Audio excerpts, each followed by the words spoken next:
Ashama kabajamtoota jaalatamtoota maatii YouTube nageen jaalala raarri waaqayyo saniif hawaayyetu jecha hordoftoota maatii kiyyaa mara keessas alas taatanii warri na hordoftan hundumti keessan akkam jirtu nagaa keessanii yooyyaa anaa dhufuu baga nagaan dhuftan isiniin jedheen jira harka fuudhee sinsimadheera baga nagaan gara chaanaalii YouTube dhuftan isiniin jechuun jaalladha obboleewwan kiyyaa. Egaa guyyaa har'aa kana istiidiyoo kiyya kana keessa sin qabadhee zanafataa jechuutti jira. Asumaanii waliin bashannana jechuudha. Ankobaa kiyya bashannanuun kun baay'ee natti hin tolu. Yoo walumaan sochoone, yoo walumaan bohaarre, yoo walumaan gammanne natti tola. Waan hundaafiyyuu yoo baga nagaan dhuftanii anaa dhufu siniin jedheen jira irra deebi'uun. Like, share gochuun warri hagayoonaa maatii kutaatanii natti jabeessaa turtan guddaa galatoomaa jecha warri haaraa taatan immoo kottaa maarree maamila kaayyoftuuf ta'uu hin dagatinaan isiniin jedha obboleewwan kiyya. Bakka baay'ee bareeduu fi bakka baay'ee bashannana baay'ee namatti tolu tokko sin qabadhee deemuutti jira guyyaa kana. Egaa asumaanii ani gaafan karaa deemu mudannoo wayii tokkoon qaba. Ana duwwaa osoo hin taane marti keessan qabaachuu dandeessu. Warri wanta kana qabaattan asumaan koomentii jalatti naaf kennuun waan ittiin irraa fayyuu danda'u naaf laattu jechuudha. Ani maqaaf bakka bashannana garaagaraan deema malee keessi kiyya nagaan hin argatu sammuun kiyya firii miti jechuudha. Innis maali yoo jettanii dhugaa dubbachuuf yoo ta'e ani gaafan karaa deemu jechuudha manaa bahee egguma makiinaa seenu of hin beeku sammuun kiyya hin dalagu. I'm still crazy. Akka nama maraatuun ta'a jechuudha. Inni kuni maal akka ta'e hin beeku jechuudha makiinaan jaalladhu. Baazee wayama makiinaa bitachuuf jechuudha sumuun inni hanqatee jira amma yoo makiinaa bitadhe maalan godhaa ofii keessa taa'uyyuu hin danda'u akkamitti oofame moo makiinaa kana suman hawwuutoon ofiin hin hafamu akkaman godhaa. Ennaa akkasas sidiin jedha dhugaa dubbachuuf yoo ta'e maal akka ta'e hin beeku dhugaa makiinaa keessa gaafan taa'u keessi kiyya nagaan nan argatu jechuudha ni dhukkuba lafti naammaraa sammuun kiyya kun na dhiphaatti. Jira mitiire boqonnaa hin qabu jechuudha walumaa galatti. Egaa dhugaa waaqaa ana duwwaa miti ijoolleen garaagaraa jiraachuu dandeessu jechuudha bakkoota bashannanaa garaagaraan deema madaamii kiyya faana galata waaqayyoo garuu amma egaan bakka bashannana miidhagaa tokko ga'u yookaan immoo karaa leggaan deemu waan miidhagaa wayii tokko viidiyoon waraaba yoon jedhe bilbila ilaaluu miti jechuudha ofii kiyyaa of to'achuu hin danda'u dhugaa waaqayyoo dubbachuuf yoo ta'e even waan hin daganne tokko guyyaa wayii amma osoo hin taane waggaa lamaan kana dura natti fakkaate bara koronaa sana jechuudha madaamiin ani biyyarra jiru gisee sana mucaa xiqqashuu qabu mucaa ji'a waan akkasiiti jechuudha mucaan suni haadha sabbaas harkaan taa'u ture akka carraa bakkee baane jechuudha ani gama makiinaa seenu na dhukkuba. Haadha sobbiran teechisu namalee jechuudha makiinaa sana keessatti mucaa qabuu hin danda'u ofii kootiyyuu of to'achuu hin danda'u even mucaa qabachuu dhiisaati jechuudha. Ennaa amma karaa sana osoo hin deemnu tuman cinqamu yaanni akka namni sin irratti hin beeknetti bakka sammuun kiyya nagaan hin argatu madaamiidhaan hin deemu jechuufi hagam yoo manatti haga eeggaa biraa hafan hagam akka keessaanii gammadu ni beektu marti keessan jechuudha keessi isaanii kun boqonnaa hin argatu jechuudha. Ani garuu bakka keessi kiyya boqonnaa hin argatu waan ta'eef yoon deemes nagaan qabu yoo nafes nagaan qabu waan ta'eef okay jedhee madaamii kiyya duukaa ba'ee mucaa ofiis buunee arabayaa irra kaa'ee mucaa jechuudha abbaan nan fuudhannaan didee natti boo'ee naan qabadheetanii hin qajeele jechuudha arabayaadha achumaanii nan dhaabadhe ofin wallaale waan ta'e mataan kiyya kuni akka tokko wayiina ta'e jechuudha lafatu naammara ta'e ani hin beeku jechuudha. Maaliif yeroo as duwwaa miti Itoophiyaa giseen jirullee akkasuma makiinaatti gaafan seenu jechuudha isaan booda daqiiqaa wayii akka jiraamiti abidda wayii ta'e hin beeku waan ta'e sammuu makiinaa keessan asitti isaa booda hin kufee jechuudha. Barichi immoo bara koronaati amma jarri lachuu haati sabbaanis mucaas ol qabachuu dadhaban dhufanii na qabuufi dhukkubichi koronaa si'an ta'e hin beeku. Amma gayyaadha dhugaa baay'ee tokko ni kolfa ani san kufee.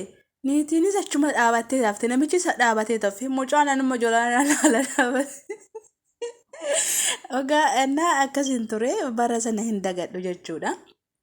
kufeera sadarkaa na kufisu ragaa jechuudha gama makiinaa keessaa bu'u keessi kiyya nagaa akkasumas jiru nagaa nama argatu innaa akkas tureen isiniin jedhaa kinoo bakkoota akkas akkasii argaan deemu viidiyoon miidhagaa babbareedaa ta'e waraabuudhaa fi bilbila illee qabaachuu danda'u gabaabumatti viidiyoo baay'ee namatti toluu fi bakka baay'ee itti bohaaramu kan isin qabadhee dhufeen jira.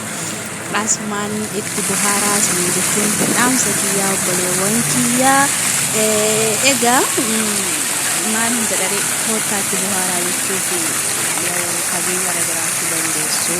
Isin ijoolleen tokko tokko wadaanii bilbilee bahuu dhiisuu dandeessu yoo baatanis keessi namaa xiqqoo ishee boqonnaa argatanii galee. Ani garuu hin jaalladhu ofii kiyyaa waan na dhukkubuuf iyyuu hin jaalladhu. Niitiin kiyya maraatudha yaanni bakkoota mimmiidhagoo kana hin deemti. Garuu otoo namaa bahuu baadhee eeguma isheen iyyuu hin baana jettuga sababa na dhukkuburraa ta'ee kunuunni waaqni kadhachuutti hin jiru jechuudha.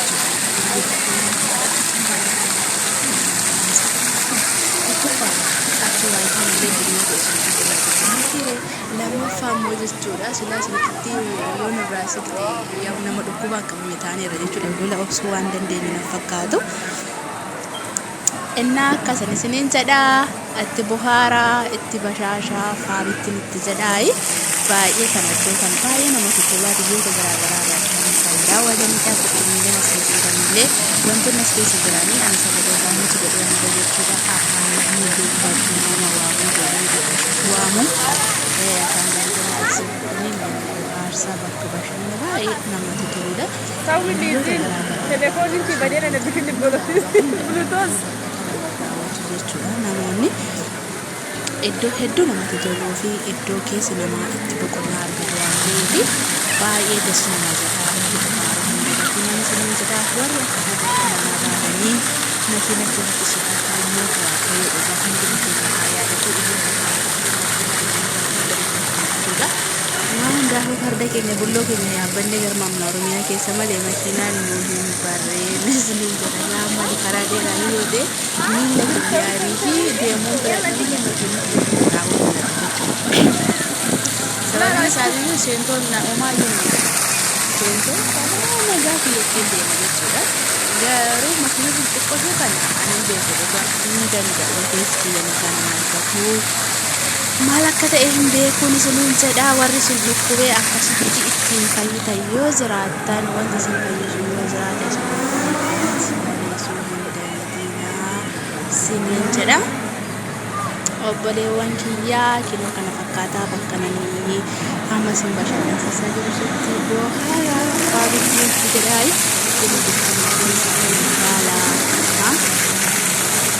warri bishaan daakuu beekanii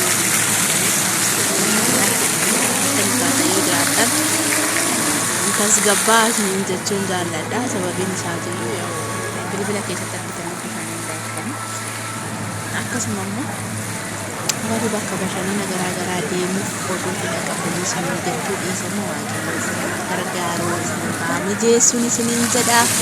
Obboleewwan kiyyaa hedduu namatti tolaa bakki hedduu nama bohaansa jedhee kan yaada daawwatu viidiyoo waraabuu kun simbirroota bira dhaabatanii suura ka'uu akkatti ilaala.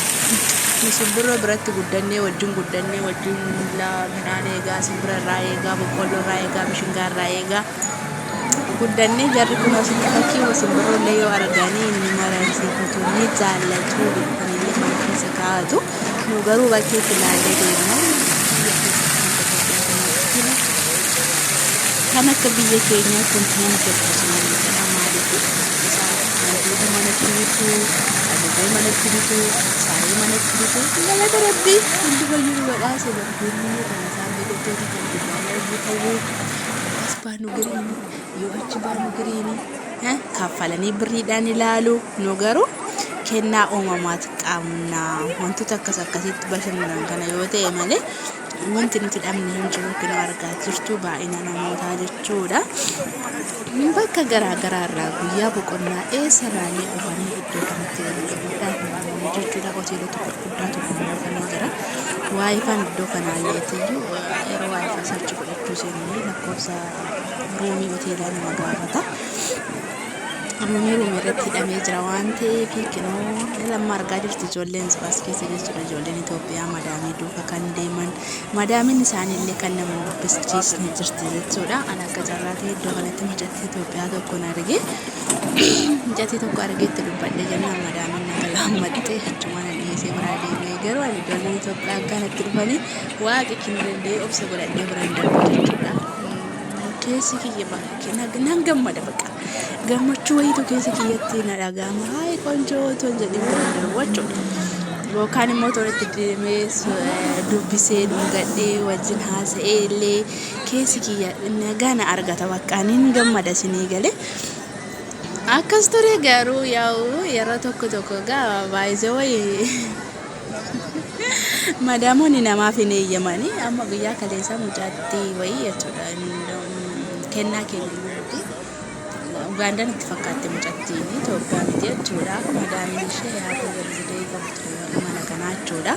Feddee dhuftee mucaa faana jechuudha dhugaa waaqayyoo. Ani yeroo namni tokko dhugaa kan sarratanya isaanii akka ilmoo isaaniitti ilaalan jiru kan jaallatan jechuudha. Kan kunuunsan uffatallee jechuudha. Faasiliitii guutanii uffata akka isaaniitti uffatanii akka deeman firii deemee akka laataniif nu jiru jechuudha madaamoonni tokko.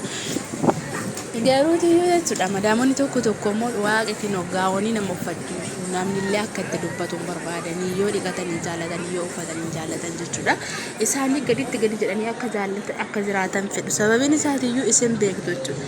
Ijoolleen keenya shaamarran keenya jechuudha dhugaa buufnaa sababiin isaatiyyuu yaanne wanta intini wayitu isaanii jira ayyaana wayitu isinii galee gaafa uffatanii faa jedhanii uffatanii jechuudha. Baay'amanii deemanii baay'ee tokko miidhagu jechuudha. Amma ijoollee keenya yoo fudhattanii dhiibin ijoolleen shaamarran musliimaa gaafa uffatanii seera shariyaa guutanii deeman dhugaa waaqayyoo madaamii isaanii caalanii qabu. Kanaaf jaallatan dhugaadha.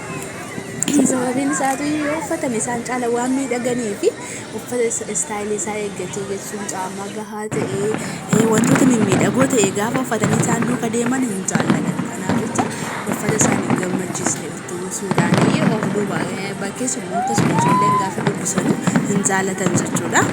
Maaliif hin kaase madaamiin siftee dhufteeti dhugaadha paarkii keessatti jechuudha. Bakkichi paarkiitti hojjannee sana feddee dhuftee dhugaa waaqayyoo mucaa bichaachi keesseetiyyuu sarratanii sana fuutee murraa geessite kiiloomeetira 10 waan akkasii geessite as taa'eetiin ofii harkaasittee gammadee sinuu bira sin dhufne jechuudha.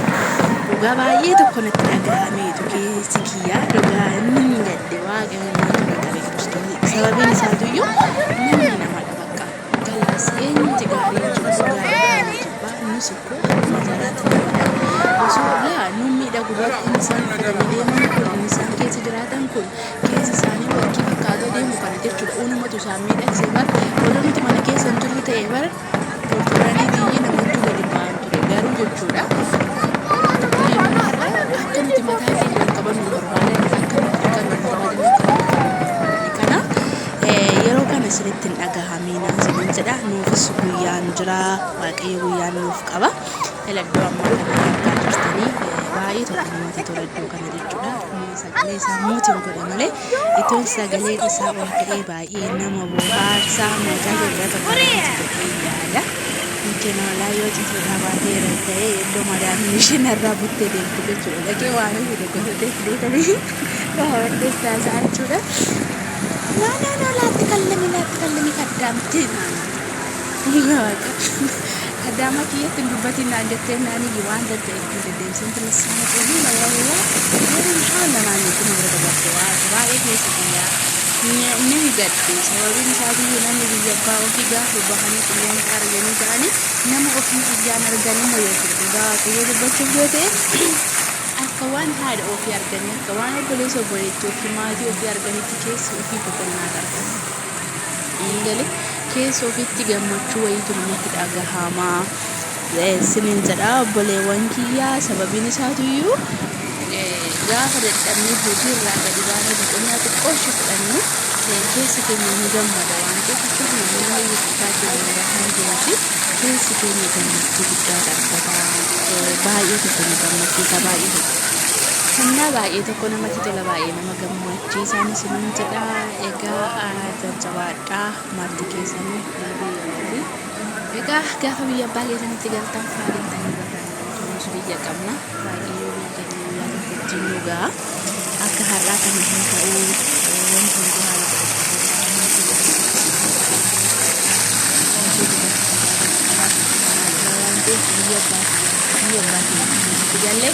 warri makiinaan jaalannis bulloo keenya bitannee bulloo keenyaan bashannannaasu warri makiinaa jaalatan immoo makiinaa keessanii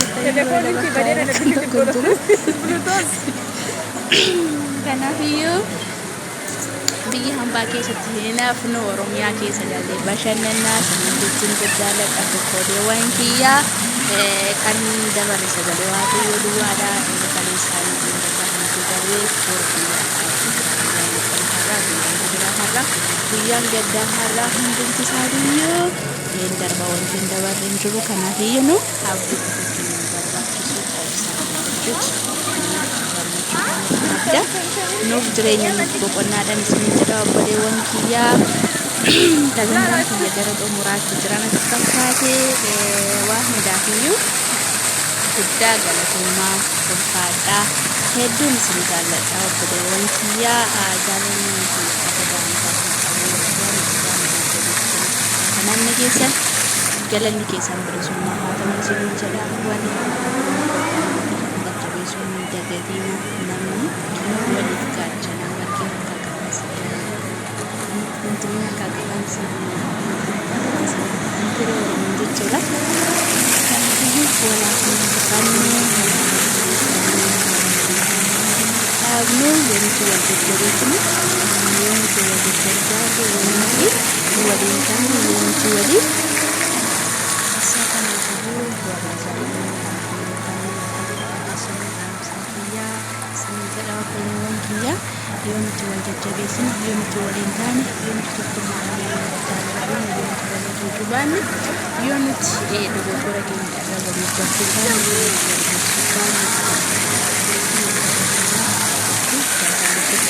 akkasumallee yaada dogoggoraa